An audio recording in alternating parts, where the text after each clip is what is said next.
양아치 인도네시아가 키예프의 10일 분담금 외에도 토요시바의 계약금을 지금까지도 내지 않고 있었다는 충격적인 사실이 밝혀졌습니다. 한국항공우주산업의 공시자료에 따르면 인도네시아는 지난 21년 7월 타이와 티요시 바이 훈련기 6대 및 항공기 운영을 위한 후속 지원을 체결했습니다. 인도네시아는 계약 체결에 앞서 21년 12월 16일까지 무슨 일이 있어도 반드시 총 2,744억 원을 지불하겠다고 밝혔는데요. 하지만 인도네시아는 돌연 돈이 없다며 3개월 뒤인 22년 올해 3월 31일로 바꿔달라는 일방적인 통보를 한국에 전했습니다. 한국은 하는 수 없이 인도네시아 측에서 계약금을 입금할 시일을 재공시하기로 밝혔지만 결국 3월 31일까지 입금되지 않았죠. 이것이 5월 31일까지 미루어져 많은 국민들의 공분을 샀으나 인도네시아는 뻔뻔하게도 또 한 차례 선수금 입금을 못하게 했음을 밝히고 일정을 9월 30일로 미뤄버렸습니다. 즉, 키예프의 10일 개발 분담금에 이어 이제는 토요시바의 계약금까지 미루고 있는 것입니다. KF 21 분담금 미지급 건 8천억 원에 더해 토요시바의 계약금 2,744억 원이 더해져 한국이 인도네시아에 받아야 할 돈만 1조가 넘어가는 답답한 상황입니다. 그런데 이런 상황에 인도네시아가 최근 떼돈을 벌고 있었다는 정황이 포착되어 큰 논란이 되고 있는데요. 한번 자세히 알아보겠습니다. 인도네시아는 2010년대까지만 하더라도 대한민국과 가장 가까운 나라 중 하나였습니다. 한국과 대규모 군사협력을 맺고 있었으며 한국산 무기를 대량으로 도입하는 동남아시아 최고의 우방국이었죠. 그런데 프라보워 국방장관이 취임한 후부터 상황이 완전히 달라졌습니다. 한국이 수년 동안 열과 성을 다해 차근차근 쌓아 올렸던 인도네시아 국방협력 사업이 모두 틀어졌으며 잠수함 1차 도입 사업도 현재까지 무계한 보류되고 있는 상황입니다. 특히 그 중에서도 가장 심각한 건 KF-21 개발 사업에 관한 분담금이 아직도 밀리고 있다는 점입니다. 인도네시아는 총 8조 8천억 원 규모의 보라매 전투기 공동 개발에 참여했지만 인도네시아가 부담하기로 한 분담금 8천억 원을 아직도 내지 않고 있습니다. 변명도 가지각색인데요. 초반에는 인도네시아가 받을 수 있는 혜택이 너무 적다며 불평한다거나 KF-21의 성능이 생각보다 좋지 않다는 식의 강좌를 부리기 시작했습니다. 그리고 2020년 이후에는 코로나 때문에 자국 경제 사정이 좋지 않다는 이유를 들먹이며 아예 바닥에 배를 깔고 누워버리기까지 했죠. 일부 매체에 의하면 작년 초에는 인도네시아가 본래 지급하기로 했던 20%가 너무 많으니 10%로 낮춰달라는 말도 안 되는 요구까지 했다고 합니다. 게다가 분담금 지분을 줄이는 게 어려우면 KF-21 현지 생산시설을 건설해주고 50억 달러치 차관을 인도네시아 정부에 지원해달라고 요청했죠. 칼만 안 들었지 날강도나 다름없는데요. 그런데 여기에서 재미있는 점은 인도네시아가 전투기 공동 개발 사업에 분담금은 내지 않고 있으면서도 본인들의 권리만을 주장하며 기술자들을 파견하고 각종 전투기 설계 기술을 배우고 있다는 것입니다. 최근에는 시험 비행을 앞두고 인도네시아 조종사와 관련 인원들이 추가로 파견되면서 KF-21 운용을 위한 테스트 과정을 밟고 있기까지 합니다. 인도네시아가 코로나 사태로 인해 2020년부터 경제 사정이 극심하게 어려워진 것은 사실입니다. 한국 또한 그 점을 감안해 인도네시아의 분담금 미납을 부분적으로나마 수용해 주었죠. 결과적으로 현재 인도네시아는 전체 분담금 규모는 그대로 유지하되 분담금의 30%가량을 현물로 지급하기로 한 상황입니다. 그런데 경제 사정이 어려워 분담금을 못 내겠다던 인도네시아가 사실은 떼돈을 벌고 있었다는 정황이 포착됐습니다. 인도네시아는 세계에서도 손에 꼽는 천연자원 강국으로 알려져 있는데요. 천연가스와 각종 광물, 유연탄, 천연고무 등이 대량으로 생산되는 국가라 전 세계에서 돈다발을 싸들고 인도네시아를 찾아가는 경우가 많습니다. 또한 최근 발생한 우크라이나 전쟁으로 더욱 큰 호황을 누리게 되었는데요.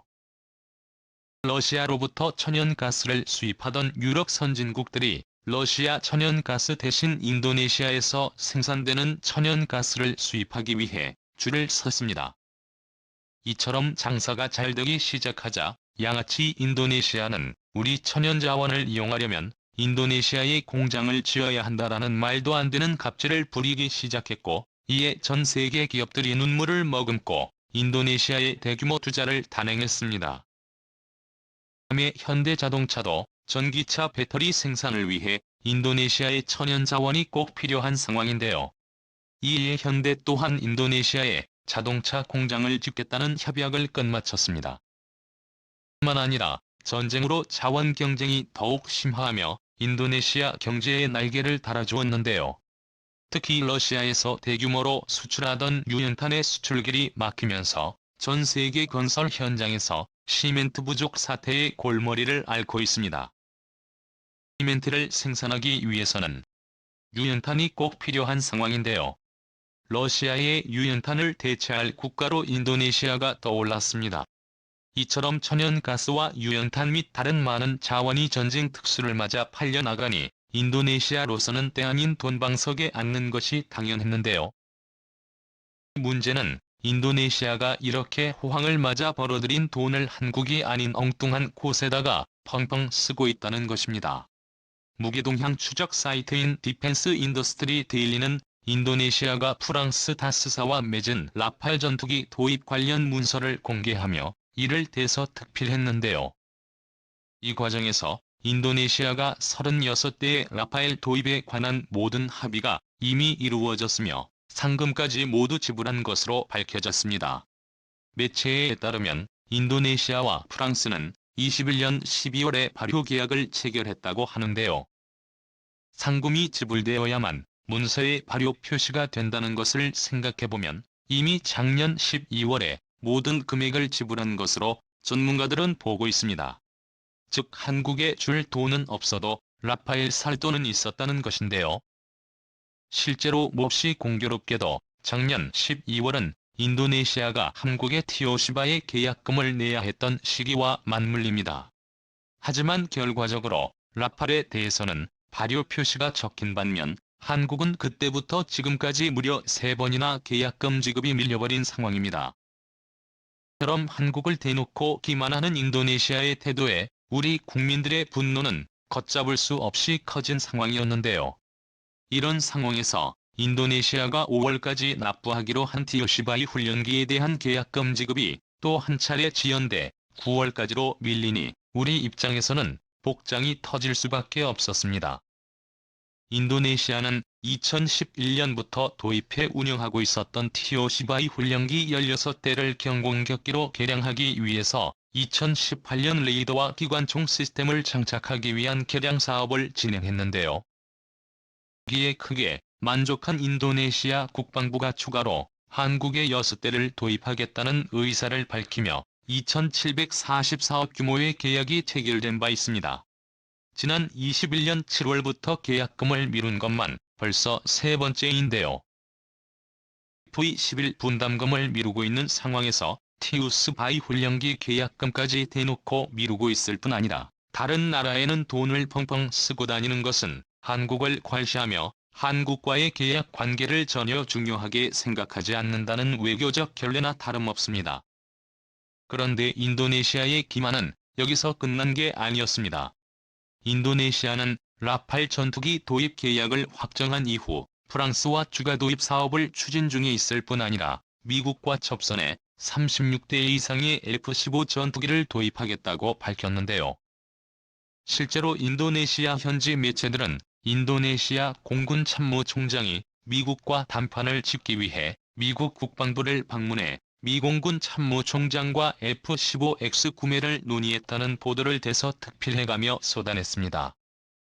결국 미국은 인도네시아 측의 제안을 받아들였는데요. F-15 전투기 36대와 엔진 통신 장비 등을 팔기 위해 수십조 원 규모의 인도네시아 무기 수출을 승인해주기까지 했습니다. 상황이 이러니 우리 국민들의 분노는 최고치에 이를 수밖에 없었는데요. 더 이상 인도네시아의 횡포를 묵인해서는 안 된다며 인도네시아와는 단교해야 한다는 이야기까지 나오고 있습니다. 특히나 조만간 시험 비행을 앞둔 KF-21의 기술 보완을 위해서라도 인도네시아 조종사와 기술자들 40여 명을 얄짤없이 인도네시아로 추방해야 한다는 목소리가 높은데요. 분담금 한 푼 내지도 않은 인도네시아 조종사와 기술자들에게 KF-21의 시험 비행 순간을 겪게 할 수도 없을 뿐더러 기술 유출에 대한 우려의 목소리도 나오고 있습니다. 한국이 KF-21을 처음 개발할 당시만 해도 인도네시아는 소중한 동료였습니다. 그도 그럴 것이 한국은 스스로 전투기를 개발해보지 못한 나라였던 만큼 그 어떤 나라도 한국이 개발하는 전투기에 관심을 주지 않았기 때문이었습니다. 한국의 기술력이 뛰어나다고는 하나 첨단 기술의 집약체인 전투기가 어떻게 나올지 아무도 모르는 상황이었던 것이죠. 이런 상황에 스스럼 없이 50대를 도입하겠다는 의사를 밝히고 공동 개발에 참여했던 것은 정말 고마운 일이었습니다. 당시 우리 국민들도 인도네시아의 참여 덕분에 KF-21의 제작 단가가 떨어지고 그와 동시에 수출 이력이 생겼다며 그들에게 고마움을 표했습니다. 하지만 KF-21의 완성을 눈앞에 두고 예전과는 상황이 전혀 달라졌습니다. 유일한 동료인 줄 알았던 인도네시아는 한국이 이것저것 상당 부분 양보하고 배려하고 있음에도 본인들의 불만을 반복적으로 표출하며 일방적으로 한국이 이를 당연히 들어줘야 한다는 식으로 몽리를 부렸습니다. 반면 아랍에미리트와 사우디, 폴란드 등 다양한 국가에서 대한민국이 개발하고 있는 전투기에 큰 관심을 보이기 시작했습니다. 한국산 전투기는 미국에서 최첨단 전투기를 도입하기 어려운 국가들의 최고의 선택지로 여겨지고 있는데요. 러시아와 우크라이나 전쟁으로 러시아 신형 전투기를 도입하지 못하게 된 국가들도 한국을 기웃거리는 상황입니다. 즉, 한국 입장에선 말 안 듣고 제멋대로인 인도네시아를 굳이 어루고 달래가며 끝까지 끌고 갈 필요가 없게 됐다는 것입니다. 하지만 이런 상황을 아직 제대로 파악하지 못한 인도네시아는 TOC-바이 훈련기 계약금조차 내지 않고 한국산 무기 도입을 그저 정치적인 목적으로 악용하고 있습니다. 오히려 끝까지 끌고 가면 짐작밖에 되지 않을 텐데요. 지금이라도 대한민국이 단호한 결단을 내려 인도네시아를 완전히 배제하고 그간 적은 투자로 많은 혜택을 받고 있었던 인도네시아 기술진들을 국외 추방하기 바랍니다. 이상 이슈거리였습니다.